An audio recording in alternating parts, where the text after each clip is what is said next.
Hello friends, this is DSR with Morning News. First headlines. వెలుగు దినపత్రికలో వార్తలు. జోరు వానలు, రాష్ట్ర వ్యాప్తంగా మత్తలు దొరుకుతున్న చెరువులు. నేడు రేపు రాష్ట్రమంతటికి రెడ్ అలర్ట్. హైదరాబాద్ సిటీలో అన్ని జోన్లకు కూడా. మంచిర్యాల జిల్లా భీముని కన్నెపల్లిలో 23.2 సెంటీమీటర్ల వర్షం. 5 జిల్లాల్లోనూ భారీగా కురుస్తున్న వాన. మీడియం ప్రాజెక్టులకు వరద. గోదావరిలో పెరుగుతున్న ఫ్లడ్. కడెం నుంచి ఎల్లంపల్లికి ప్రవాహం.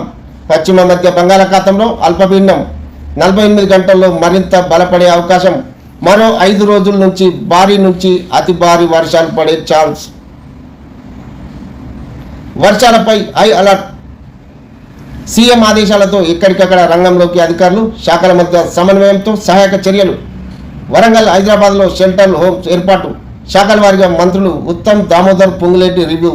ప్రాణ ఆస్తి నష్టం జరగకుండా చర్యలు తీసుకోవాలని